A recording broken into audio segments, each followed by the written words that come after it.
Apa syarat Indonesia menjadi negara superpower di tahun 2045 di masa 100 tahun Indonesia merdeka kala itu? Ada pertanyaan sebelum menjawab pertanyaan pertama tadi. Apa ada negara dalam 20 tahun membangun bisa menjadi negara superpower? Kita bahas perlahan dan kalau terbukti ada, maka kita harus berkaca pada kenyataan bahwa selama ini yang telah menjalankan negara dalam 20 tahun terakhir ternyata tidak membuat Indonesia saat ini atau 3 tahun lagi menjadi negara superpower. Jadi ke depan, lupakan mereka yang akan menjabat yang punya model pemerintahannya sama dengan mereka yang menjabat dalam 20 tahun terakhir. Mereka semua old mind. Oke, Indonesia ke depan mau berubah total kan? Bukti pertama, di tahun 1918, Jerman kalah Perang Dunia Pertama dan harus membayar kompensasi biaya perang. Namun, di tahun 1936, Jerman mulai agresi militernya kemudian menguasai Eropa. 20 tahun Jerman membangun negaranya untuk menjadi negara superpower dan berhasil. Jepang, di tahun 1945 kalah Perang Dunia Kedua. Di tahun 1964,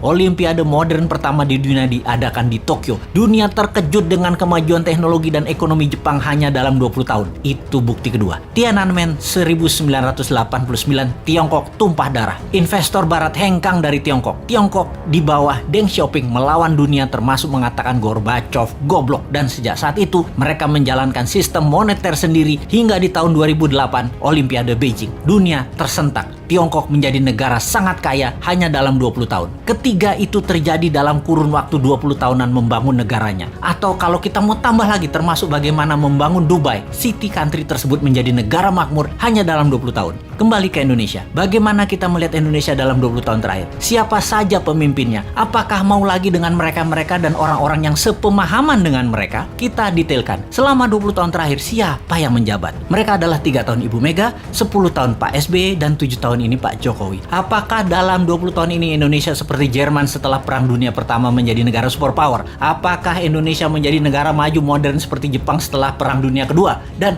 20 tahun ini apakah Indonesia menjadi negara maju seperti Tiongkok setelah Tiananmen di tahun 1989?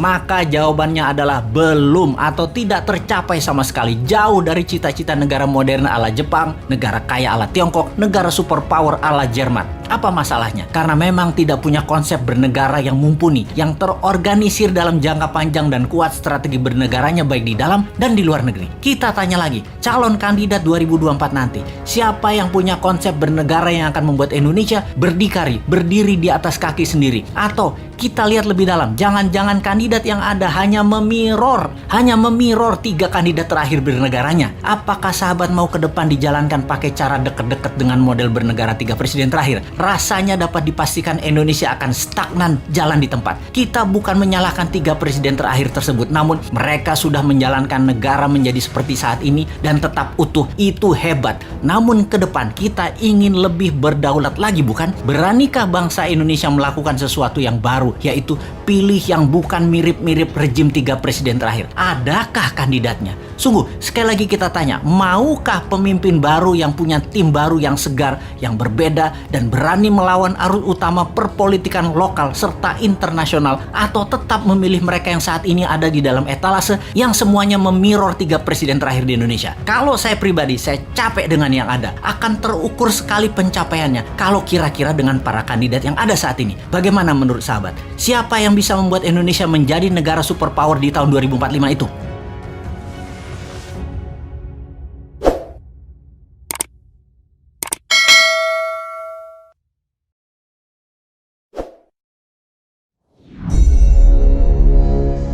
Sebelum terjadi COVID, dunia ekonomi mengalami guncangan cukup besar di mana perilaku milenial dan zilenial yang saat ini usianya antara 10 sampai 23 tahunan, para teenager plus minus, dan kaum milenial yang usianya antara 23 sampai 40 tahunan mempunyai perilaku yang berbeda dengan generasi di atasnya, kaum generasi X dan baby boomer. Generasi milenial dan zilenial disebut generasi digital. Mereka ngacak-ngacak cara berbisnis kaum kolonial generasi di atas mereka. Generasi digital itu kejam. Mereka membunuh banyak hal. Yang dibunuh adalah apa yang generasi atasnya lakukan, mereka tidak lakukan lagi. Salah satunya yang dibunuh adalah perkantoran. Jam kerja kantor, bentuk organisasi kantor dan usaha, semua nggak seperti dulu lagi. Dunia bisnis terlalu formal, pakai absen misalnya, atau HRD-nya yang ketat, kecuali pabrik. Mereka nggak suka dan nggak mau melakukan itu. Pokoknya mereka mematikan dan merubah hal-hal yang disukai oleh orang tuanya. Misalnya lagi, perilaku suka traveling, juga suka bosenan, sehingga tempat tinggal sukanya pindah-pindah, kerjanya pindah-pindah, nggak baca buku tapi nonton, nggak baca koran tapi sosmed, nggak punya mobil tapi light asset yang dipakai atau sharing car dengan platform transportasi, suka nampang dan traveling belusukan paket murah meriah. Generasi digital juga membunuh media TV karena generasi digital everyone is broadcaster, everyone is reporter. Merek dan brand dibunuh juga oleh generasi digital. Brand itu menjadi less important bagi mereka. Bagi mereka yang penting adalah 3R, yaitu rating, review, dan recommendation.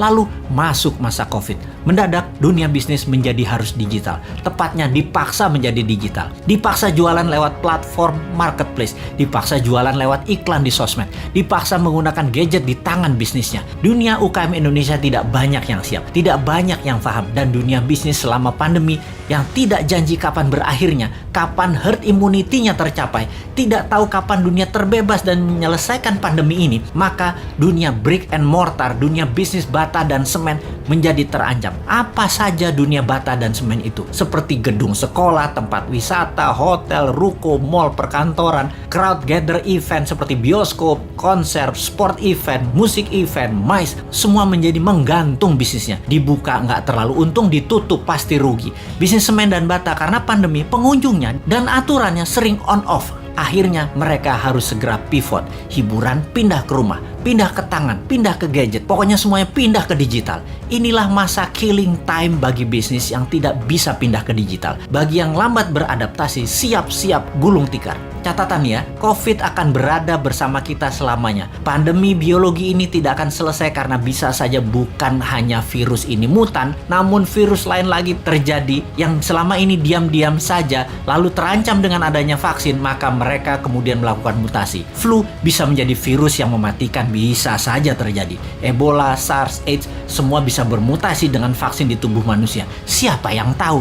Ini bukan nakut-nakuti, tetapi sebagai orang yang lama dilatih dengan threat analysis, maka melihat ancaman harus segila mungkin dan kita harus punya antisipasinya sekarang. Jadi tidak ada kata post pandemic, yang ada adalah bagaimana mengambil peluang dan tetap survive di masa ini. Selama 5 tahun ke depan, masa kegelapan sebagian dunia bisnis mungkin bisa lama terjadi. Sekali lagi, sebagian dunia bisnis lama masuk masa kegelapan dan akan musnah. Dalam 5 tahun ke depan ada 30% macam bisnis baru dan ada 30% macam jenis pekerjaan yang baru lahir. Dalam 10 tahun ke depan ada 60% pekerjaan yang sekarang ada musnah dan ada lebih dari 60% pekerjaan baru yang saat ini belum ada macamnya akan muncul. Yang paling parah adalah pemerintahan. Kalau menggunakan cara lama, pola pikir lama, banyak negara yang akan musnah. Inilah yang mau kita ingatkan ke depan. Pastikan calon pemimpin ke depan mengerti apa yang akan terjadi ke depannya nanti. Calon pemimpin ke depan harus punya tim yang solid dan berpengalaman dunia internasional. Calon pemimpin ke depan tidak hanya dia populer, tapi dia paham dan terbukti bisa menjadi pemimpin visioner dan leader yang tegas. Kalau dilihat di etalase saat ini yang akan memimpin ke depannya, masih banyak hal yang harus mereka buktikan. Seperti yang saat ini deh, ternyata di awalnya sangat bagus program kampanyenya, baik incumbent maupun penantangnya. Ketika keduanya bergabung dalam satu wadah, sama COVID aja keok. Sebelum COVID aja sesungguhnya sudah tren turunnya. Tambah COVID, jadi minus. Tambah lagi, kalau perang Tiongkok-Amerika jilid 2 terjadi, bengek bernegaranya pasti. Tambah fakta lain lagi, yaitu perang biologi pandemi ini berkepanjangan, kejet-kejet gejala stroke bernegaranya. Belum lagi, yang sejak 4 bulan yang lalu kita dengungkan, perang cuaca yang bisa membuat kelangkaan pangan terjadi. Wes ambiar bernegaranya, kalau tidak bisa membuat antisipasinya. Jadi, kita ngeledekin incumbent, kita lanjut ngeledekin oposisi yang tidak memberikan solusinya. Kemudian apa solusinya New Mind? Sabar sebentar, ini lagi celingukan kiri kanan ngecek ada agen globalis tukang siomay nggak bawa hati di depan rumah. Gue mau beli dulu.